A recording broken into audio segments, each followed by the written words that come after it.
La justificación de todo acto médico se sustenta en la autorización de nuestros pacientes.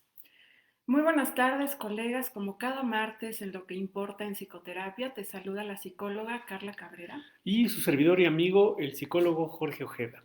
El día de hoy con un tema que nos han solicitado mucho, que es este del expediente clínico psicológico, que déjenos platicarles. Realmente el expediente clínico que nosotros estamos obligados a desarrollar, que estamos obligados a utilizar, no dista mucho de los expedientes clínicos que utilizan el resto de los profesionistas.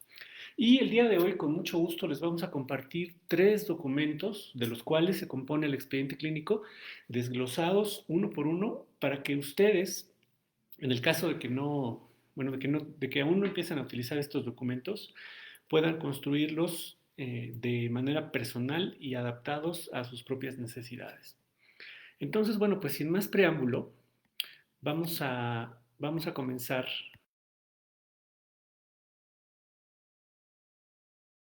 para ustedes. Y bueno, aquí hay tres dimensiones, ¿no?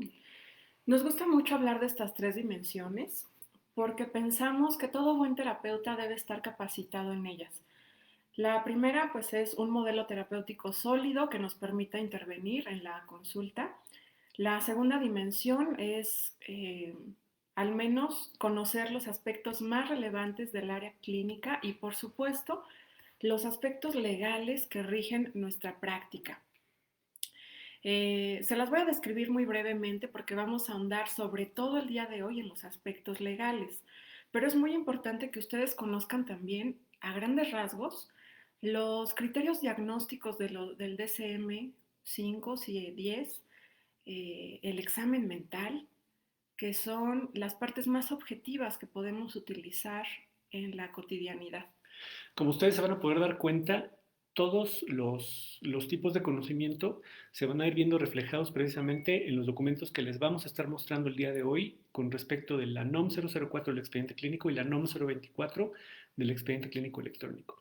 Y aquí les vamos a presentar cuáles son los fundamentos legales del conocimiento que les vamos a compartir el día de hoy. Bueno, esta sesión del día de hoy está fundamentada en prácticamente dos normas. La primera de ellas es la norma 004 SSA3 2012 del expediente clínico y la segunda es la norma 024 SSA3 del 2010. Ambas establecen los objetivos para desarrollar productos o sistemas para nuestros expedientes y sobre todo esta última, la 024, ha tomado mucha importancia últimamente con las terapias en línea. Y nuestro tercer fundamento legal proviene de la Comisión Nacional de Arbitraje Médico, CONAMED. Este es un artículo publicado en 2016 y habla acerca del consentimiento válidamente informado, que es uno de los documentos más importantes del expediente clínico y sobre todo también del expediente clínico electrónico. Ahora bien, queremos platicar cómo comenzar a registrar sus expedientes clínicos, que es algo que nos preguntan con frecuencia.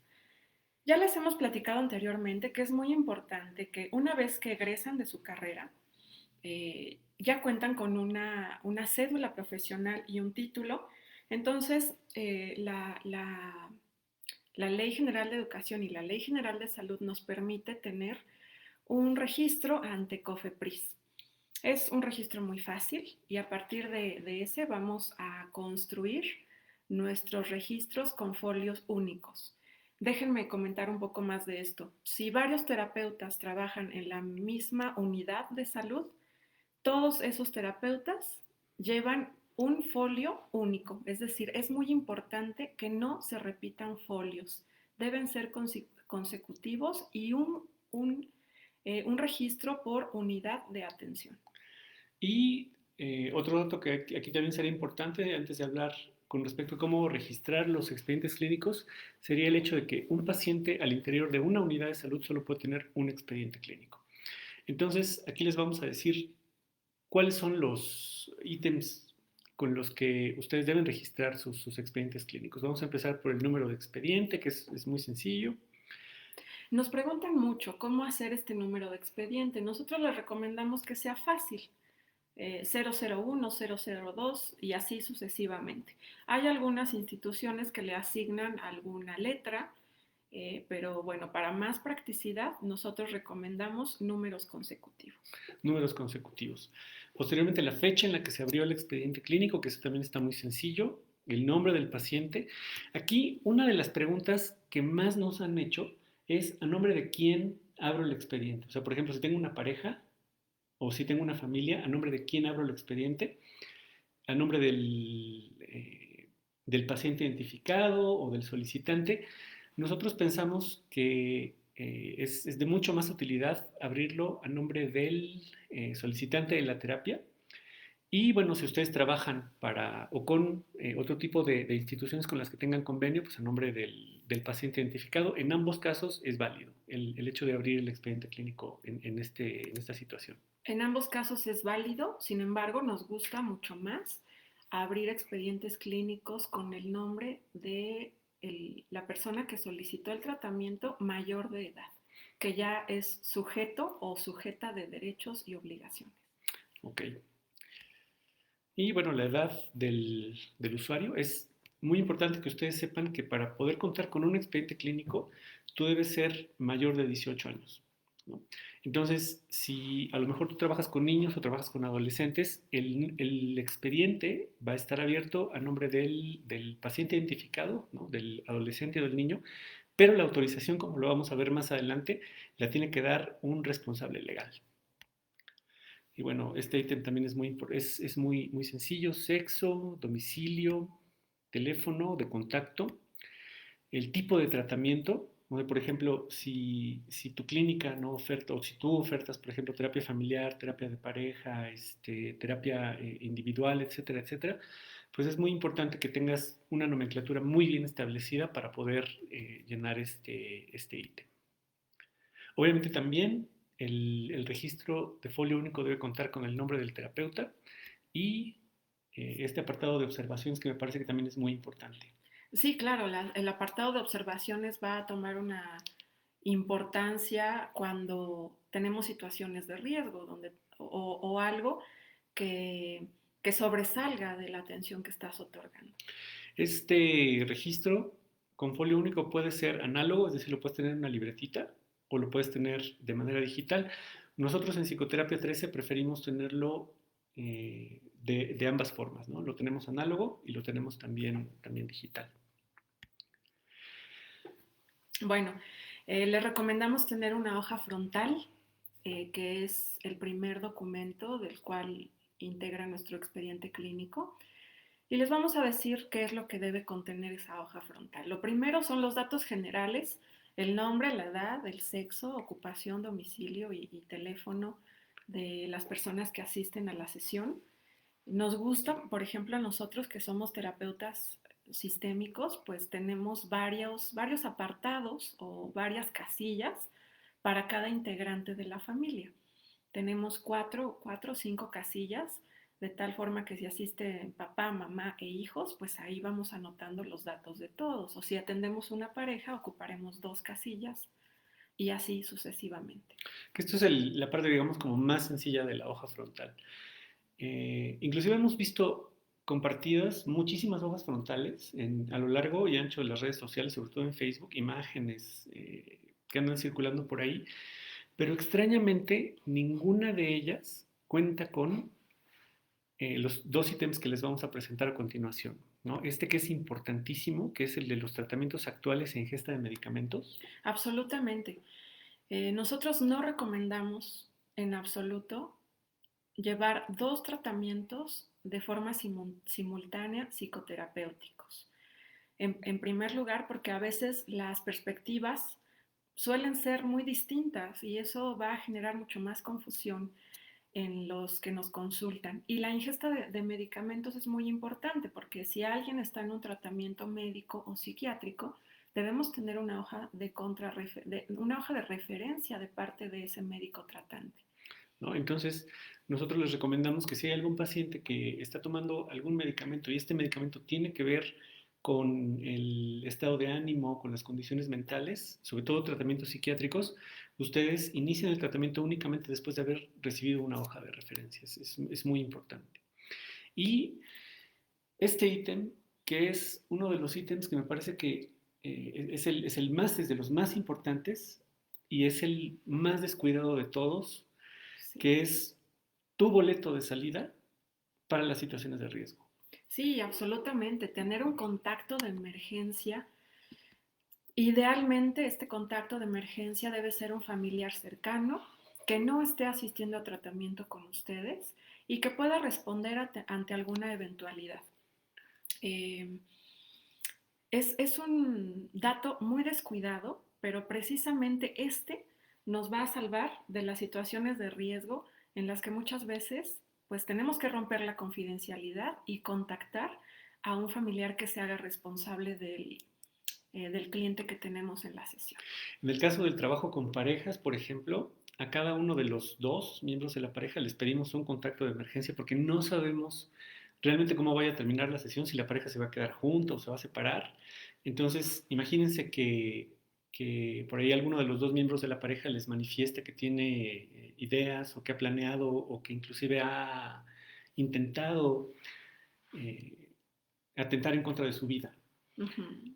Y entonces, bueno, puedes entregarle, por ejemplo, la hoja de referencia al cónyuge, a psiquiatría, como debe ser, pero no sabemos cómo vaya a evolucionar no sabemos si el paciente efectivamente, por la relación que tiene con el cónyuge, que ya a lo mejor está rota, no está muy desgastada, no sabemos si vaya a llegar a la instancia pertinente. Entonces, contacto de emergencia para que los usuarios, ¿no?, que no tienen las condiciones mentales o que no tienen la edad, puedan contar con un apoyo que los lleve a la instancia pertinente, ¿no?, como para Uh-huh. continuar con el tratamiento. En el caso de familias, una persona que no asista a sesión con la familia. En el caso de parejas, uno por cada miembro de la pareja. Un número telefónico, nombre y parentesco por cada miembro de la pareja que asiste a la sesión.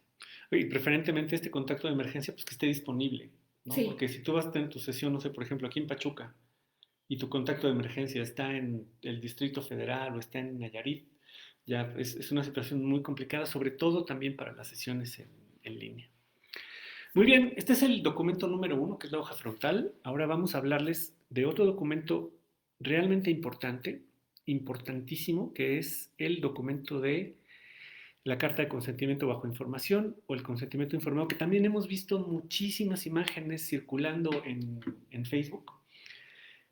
Y entonces aquí viene nuestro primer ítem, ¿no? Lo primero que vamos a decirles es lo que no es. El consentimiento informado no es un contrato terapéutico y queremos recalcar esto, no es un contrato terapéutico. Hay una diferencia muy importante entre entre estos dos lenguajes, déjenme llamarle así. Un contrato terapéutico es opcional y corresponde más a la dimensión del modelo que estamos ejecutando en la sesión. El consentimiento informado viene de la dimensión legal y es obligatorio. Viene de la NOM 004, del expediente clínico, y es un documento de autorización informada para el inicio del tratamiento. Eso quiere decir que el usuario te va a dar autorización escrita para que tú puedas iniciar su tratamiento, y obviamente esta autorización requiere de que el usuario tenga cierto tipo de información como para que pueda decirte, a ver, terapeuta, sí quiero que me atiendas y sí me voy a someter a tu tratamiento. Ahora queremos ser muy claros con esto. El consentimiento informado estamos obligados a tenerlo en nuestros consultorios todos los que nos dedicamos al área de la salud, entre ellos médicos, psicoterapeutas, psicólogos, etc. Un contrato terapéutico puedes o no utilizarlo en tu sesión de acuerdo al modelo que implementas. Sí, porque más bien creo que el contrato terapéutico es un documento como que obliga a ciertas cosas al usuario, Como acuerdos. ¿no? Ajá. Entre, ¿cómo se va? Como más acuerdos, más como técnicos, como tú decías, de la dimensión del modelo terapéutico. El consentimiento informado es una obligación por parte del terapeuta que le otorga información al usuario. Y bueno, aquí viene una de las preguntas más importantes de la conversación que estamos teniendo con ustedes el día de hoy, que es por qué es obligatoria la firma de este documento en los procedimientos psicológicos o psicoterapéuticos. Bueno, lo primero que queremos responder ante esta pregunta es porque al ser profesional del área de la salud estamos obligados y nos debemos ceñir a la práctica clínica a nivel federal, en este caso a las normas federales como la 004. Lo segundo es, pues que le va a dar mucho estatus a la profesión y una forma de comunicación con tus clientes muchísimo más profesional. ¿No? El tercer punto sería que el hecho de los tratamientos psicológicos y psicoterapéuticos, a pesar de que son tratamientos que están fundamentados en una práctica científica, en muchas de las ocasiones los resultados no dependen enteramente del terapeuta. Así es, son aleatorios, como bien lo dice la CONAMED. Los resultados que va a obtener nuestros clientes al ir a un tratamiento son aleatorios porque se van a asociar factores exógenos, endógenos, los cuales no dependen de la pericia del terapeuta. Aquí, si tú me permites, voy a citar a este autor que nos encanta, que es Michael Lambert, y él dice: el 40% del éxito terapéutico depende de qué es lo que pasa en la vida del usuario. Entonces, de alguna manera el usuario también toma responsabilidad por qué es lo que va a pasar en el tratamiento a futuro. Mira, por aquí nos preguntan, nos pregunta Jess Cloud, ¿cómo realizan el consentimiento informado cuando la modalidad es a distancia? Bueno, pues lo hacemos muy similar a una sesión presencial.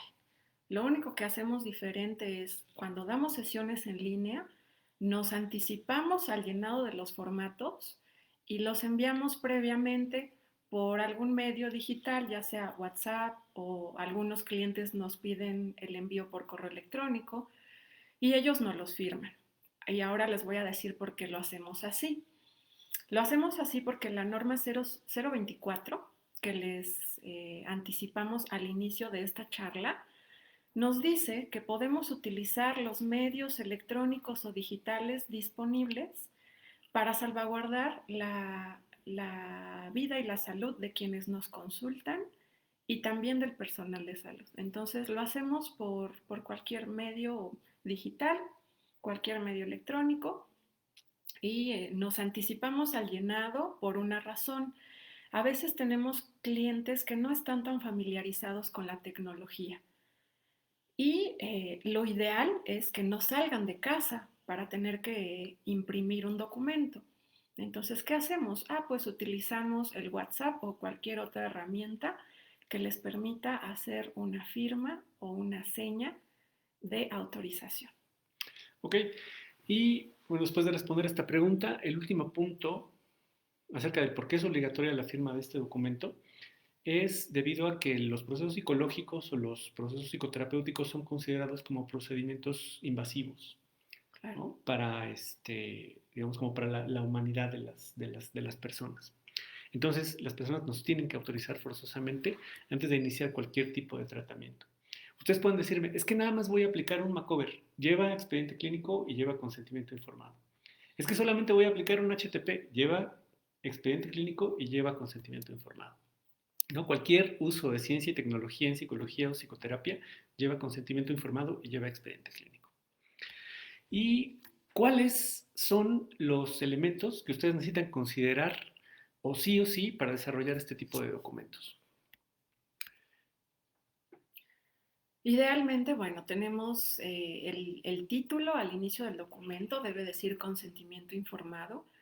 Luego, en un siguiente párrafo, debe contener los datos generales de la usuaria, una autorización explícita con su nombre, con su domicilio y su edad. A donde el usuario puede leer, ¿no? Sí, impresiona yo el nombre del usuario, ¿no? Con tal edad, con domicilio en, sin presión alguna, acepto llevar a cabo tratamiento psicológico o tratamiento psicoterapéutico. Aquí viene otro elemento crucial que debe contener el consentimiento informado, que es el tipo de tratamiento. Que este puede ser ya sea relativo a la orientación terapéutica, ¿no? Que puede ser terapia sistémica, terapia cognitivo-conductual, etcétera, etcétera, o puede ser hacia el grupo al que está orientado el tipo de tratamiento, que puede ser terapia individual, terapia familiar. En nuestro caso, que también trabajamos con terapia con equipo terapéutico, con equipo de reflexión, y obviamente el usuario debe saber exactamente, debe conocer exactamente a qué se refiere este tipo de tratamiento. Las intenciones y los procedimientos que vamos a implementar. Nosotros tenemos que decirle cuáles son nuestros objetivos a perseguir y cuál es la forma que tenemos para hacerlo. Por ejemplo, nosotros les decimos, nuestra intención es tener una conversación orientada científicamente. Eso es una intención ¿No? o un procedimiento para lograr pues, recuperar tu salud o lograr el objetivo que tú traigas, etcétera, etcétera. De manera, digamos, como más puntual, algo que a nosotros nos gusta y nos sentimos cómodos para decirle a los usuarios y usuarias es que llevamos a cabo el tratamiento con base precisamente, como decías, en conversaciones orientadas de manera científica, con la finalidad de generación de conductas, formas de comunicación, en el caso de la terapia de pareja, o ideas que puedan llevarte a alcanzar el objetivo que tú nos has planteado aquí en sesión. Esto es importantísimo. Los tratamientos psicoterapéuticos no son eternos. Lo que queremos es que las personas recuperen su salud y se vayan a sus vidas lo antes posible sin el terapeuta. Entonces, es muy importante que tú le digas a tus consultantes cuánto va a durar el tratamiento. En nuestro caso, les decimos que limitamos a un máximo de 10 encuentros, pero lo que vemos en la práctica cotidiana, pues es que las personas a veces no llegan a la 10ª sesión, recuperan o logran sus objetivos mucho antes de las 10 ¿No? sesiones. En 3 o 4 sesiones. Aquí yo quisiera hacer, me voy a arriesgar un poquito, ¿no? Y voy a decir, bueno, si tu tratamiento va a ser indefinido, entonces el usuario también tendría derecho, ¿no? A saber que tu tratamiento va a ser indefinido y que puede durar de manera, de una manera precisamente indefinida, ¿no? 2, 3 años, 4 años, pero entonces el usuario ya sabe que el tratamiento es de esa magnitud y entonces acepta, ¿no? Someterse al tipo de tratamiento. El nombre del o la profesionista tratante, que bueno, por supuesto también vamos a presentarnos siempre con nuestro nombre, nuestras credenciales, estamos obligados a ello y bueno, nos van a colocar ahí el nombre. Los beneficios que un tratamiento psicoterapéutico puede lograr, es muy importante mencionarlos, ¿no? Que también van anclados con las intenciones y los procedimientos. Finalmente, el principio de no hacer daño, que se refiere a un derecho humano asociado a la salud mental, pues es muy importante aquí. Este es uno de los puntos que me parece que la mayoría de los consentimientos informados descuida con respecto a los riesgos a los que puede conllevar el tratamiento y de manera explícita el usuario debe saber que en caso de que existe peligro para la vida de alguien, ya sea para sí mismo o sí misma o para un tercero, es de nuestra facultad como profesionistas de la salud mental el romper la confidencialidad, ¿no? Que esto está íntimamente ligado con el número de emergencia del que estábamos hablando con anterioridad. Firma el usuario o usuaria, el profesionista tratante y finalmente se va a colocar la fecha y número de expediente. ¿Por qué es importante la fecha? Bueno, pues porque nuestro tratamiento va a comenzar después de que se haya firmado este consentimiento. Entonces, ¿cuándo lo vamos a usar? En los primeros minutos de la sesión. ¿No? El primer documento que debes presentarle a los usuarios para iniciar el tratamiento, inclusive para recabar los documentos de la hoja frontal, es el consentimiento informado. Y una vez que ya terminó la consulta, que ya cerraste la sesión, es importantísimo el documentar cuáles fueron nuestras intervenciones y para eso nos sirve este documento número 3, que son las notas clínicas. Por supuesto, la nota clínica es muy útil y les vamos a hablar de lo que debe contener una nota. Debe tener un encabezado con el nombre, el sexo, la edad, el número de expediente. Un título de nota que diga, por ejemplo, nota de psicología o nota de psicoterapia. La fecha y hora de ingreso y egreso a la consulta, es importantísimo esto, porque si alguna autoridad legal o sanitaria te solicita tu expediente clínico, ahí va a haber todos los pasos o todas las técnicas que tú usaste, incluyendo a qué hora llegó tu clienta, a qué hora se fue tu clienta y qué fue lo que hiciste durante ese tiempo.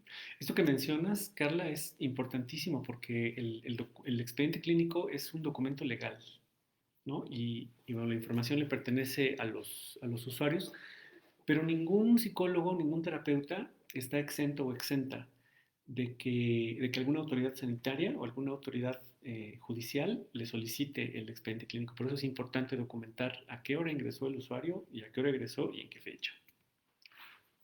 Debe contener en la parte objetiva un examen mental respecto de los datos más generales, ¿no? La edad, la vestimenta acorde, eh, la, la actitud con la que llega a la El sesión. ánimo, el afecto, es decir, es todo un cúmulo de descripciones que, bueno, posteriormente podemos hacer programa con respecto de, un programa enterito con respecto del examen mental.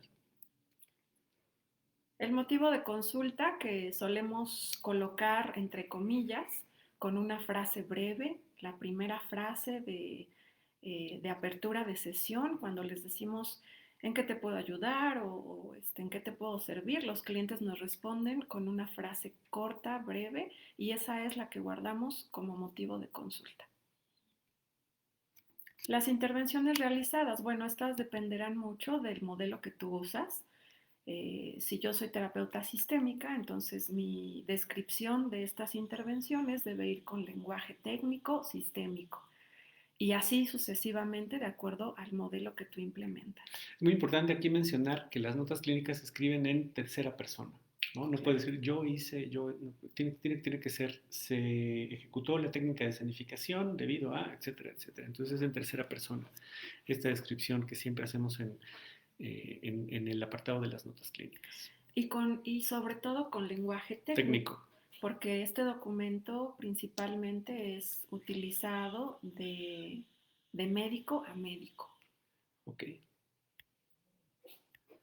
Y bueno, el plan de tratamiento, es decir, cuál va a ser la continuidad que le vamos a dar al tratamiento, si es que así va a suceder, si así lo amerita, ¿no? Si, por ejemplo, diste una segunda sesión, entonces aquí describirías cuál va a ser el seguimiento que le vas a dar al usuario para esa sesión subsecuente, si referiste al usuario a psiquiatría, a una unidad de violencia, con un adictólogo para una valoración, etcétera, etcétera. Aquí iría cuál es el plan que tú vas a seguir. Una impresión diagnóstica que se obtiene de los códigos y descripciones de los manuales diagnósticos DSM CIE-10. El pronóstico siempre lo vamos a colocar reservado porque precisamente ya les hablábamos de la aleatoriedad de nuestra práctica clínica. Y lo ideal es poner reservado porque los finales van a depender de muchos factores. Ok, recuerden también que el principal objetivo del expediente clínico y de las notas clínicas del consentimiento informado es el resguardo de la información, ¿no? Como para que tú sepas, bueno, que tengas autorización, ¿no? Y que sepas cuál es la continuidad que le vas a dar a cada uno de tus usuarios. Por ejemplo, si tienes muchos pacientes, resulta pues, prácticamente imposible tener de memoria todos los datos cruciales, ¿no? De cada una de las sesiones. Entonces, más allá de tener los documentos en orden, ¿no? Para la primera persona para la que debes tener los documentos en orden es para tu usuario y la segunda eres tú. ¿no? Como para darle continuidad a los tratamientos. Y finalmente vas a colocar tu nombre completo, como aparece en tus documentos oficiales, terapeuta, tu cédula profesional y las siglas de la universidad de la cual egresaste. Bien importante, esto creo que es un dato muy importante. Estos expedientes, al ser documentos oficiales, no se permiten abreviaturas. Entonces, sean muy cuidadosas con eso, no abreviaturas, no tachaduras, no enmendaduras. Okay, y otra recomendación que nosotros queremos hacerles es la de que los expedientes, si ustedes tienen unos expedientes clínicos análogos, ¿no? Así como físicos, estos no pueden abandonar la Claro. dirección de la instalación para la cual está ya autorizada por COFEPRIS, ¿no? Sí, eso es algo que pasa con muchísima frecuencia. A veces hemos tenido muchas experiencias de colegas que se llevan expedientes a su casa para hacer su nota cuando tengan un receso, un tiempo de descanso, etcétera. No se los lleven, no se los lleven porque estamos tratando con datos privados y datos íntimos.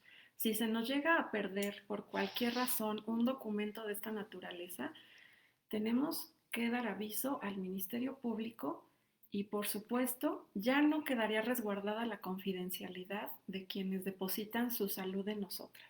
Entonces, no anden pasando los expedientes. Esa sería nuestra perspectiva con respecto de los expedientes clínicos físicos, ¿no? Mira, por aquí nos pregunta Daniel, ¿qué modelos están permitidos legalmente para ofrecer psicoterapia? Voy a, y tiene una segunda pregunta. ¿Hay enfoques como por ejemplo psicoanálisis o gestal que sean ilegales? Lo que dice la Ley General de Salud y la Ley General de Educación es, si tú egresaste de una universidad que te dio un entrenamiento bajo cualquier enfoque, gestal, humanista, cognitivo, sistémico, o egresaste como psicólogo general o psicóloga general, ya tienes tu cédula y tu título, estás legalmente facultado para abrir un consultorio e inclusive para dar una consulta. Ajá.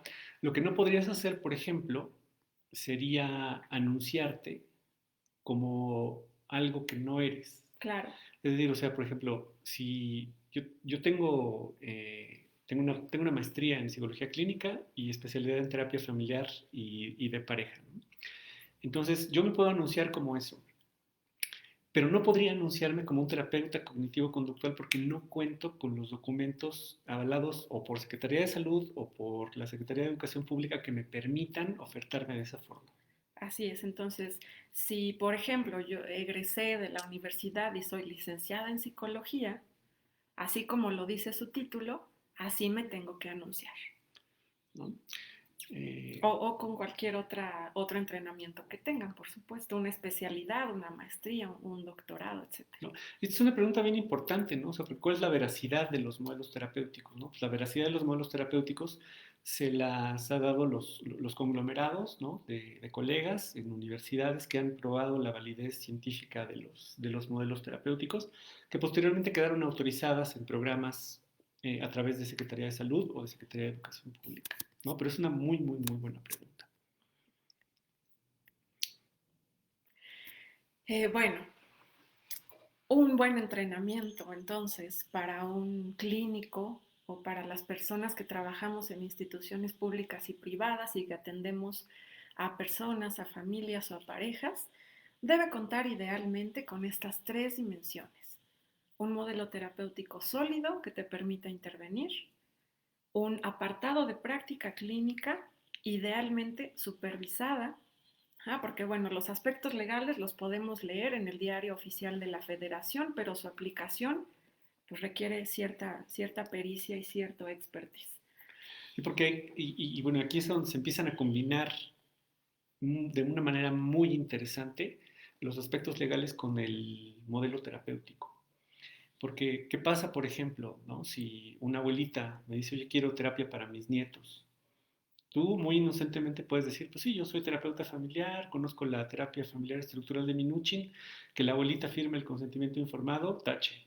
¿Por qué? Porque hay quien debería firmar el consentimiento informado son los padres o los tutores, ¿no? En el caso de que la abuelita, por ejemplo, sea la representante legal de estos menores, entonces tendría que presentarnos un documento para poder firmar el consentimiento informado.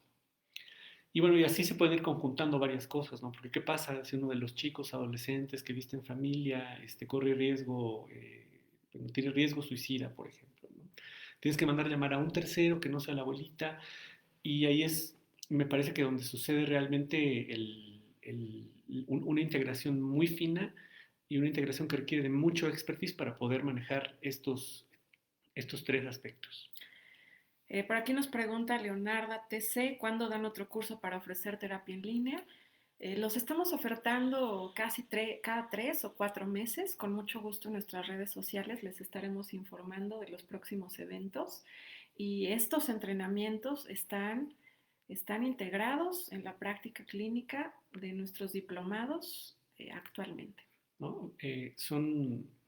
Nos gusta mucho el tener una oferta que vaya ad hoc con la vida real, ¿no? Ya sea en cualquiera de nuestros entrenamientos. Y bueno, si ustedes quieren enterarse un poco más acerca de los aspectos legales, de los modelos terapéuticos, inclusive del área clínica, les sugerimos ingresar a nuestro sitio web www.psicoterapia13.com y bueno, van a ver una pestañita de búsqueda a donde ustedes pueden poner ahí, tenemos cuatro categorías que son psicoterapia en general, terapia familiar, terapia de pareja y situaciones de riesgo. Y bueno, ustedes pueden consultar estos materiales ahí y estoy seguro de que les serán de utilidad para su práctica clínica con muchísimo gusto. Pues nos ha dado mucho gusto compartir con ustedes esta parte del expediente clínico. Les mandamos un abrazo y nos vemos el próximo martes en punto de las 6 de la tarde. Que pasen muy bonita semana y bueno, cualquier duda con respecto del desarrollo de sus documentos, del consentimiento informado, de la hoja frontal, de las notas clínicas, ustedes pueden enviarnos un mensaje a nuestro WhatsApp que está ahí en la página de Facebook, que es 771-795-6291. Lo voy a repetir, 771-795-6291 y con mucho gusto también en este ánimo pues, de ayudarnos entre los profesionistas de la psicología y la psicoterapia, con mucho gusto podemos auxiliarles para construir sus documentos que puedan ayudarles a continuar su práctica desde un marco legal. Si puedo repetir el teléfono, claro que sí, 771-795-6291 y está en nuestra página de Facebook. ¿Y la página de Facebook? Psicoterapia la página web es psicoterapia13.com y página de Facebook @psicoterapia13. ¿Vale? Muy bien, bueno, nos despedimos por segunda vez. Que pasen muy bonita semana. Esto es Psicoterapia para la Vida Real y hasta el próximo martes.